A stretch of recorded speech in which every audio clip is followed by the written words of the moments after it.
Good morning, ladies and gentlemen. I truly would have liked to be here with my many friends and colleagues at this AVSEC World 2009, but I'm currently sharing in Brazil a conference on alternative fuels and climate change. In this brief recorded message, I would like to outline ICAO's vision for aviation security and hopefully contribute to a certain extent to the successful outcome of this conference. As you are maybe aware, ICAO is currently developing a comprehensive aviation security strategy for submission at the next assembly of the organization in September 2010. The strategy, which have benefited from your contributions, will focus on 7 basic areas.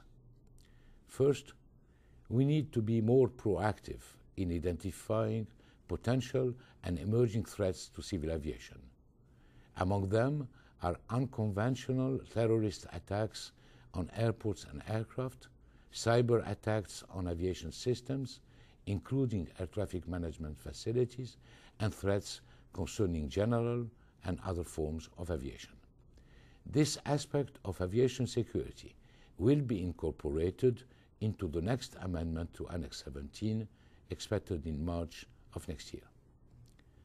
We also need to develop and implement more innovative and efficient measures to counter threats that are becoming more sophisticated, deadly, and disruptive.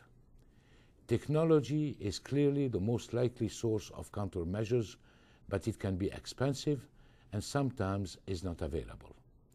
A number of states may not have the human or financial resources to conduct their own research and development.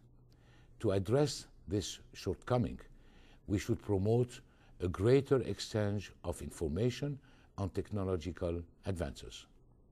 At the same time, we must be more attentive to the human factors dimension of security.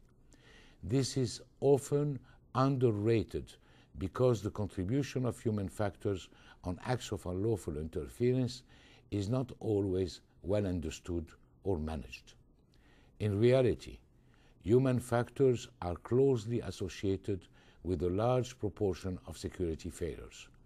They are, for example, the most common reason for prohibited articles being introduced into airports or on board aircraft. Everyone involved in operations must be more security conscious and more alert to potential threats. A security culture must impregnate all stakeholders, industry, and regulators alike, and at every level of their organizations. Another challenge in the context of technological and human factors improvements is reaching and maintaining an optimum balance between more stringent security and pressing facilitation requirements. Obviously, I do not imply compromising one at the expense of the other. What I do emphasize is that when we introduce new security measures, we must fully consider the impact of procedures on passenger and cargo operations. If a new measure does not facilitate the overall process, then at least it should not have an adverse effect on the viability of the industry. The introduction of MRTDs and e-passports is one example of an innovation that well researched and that led to improved security and speedier operations.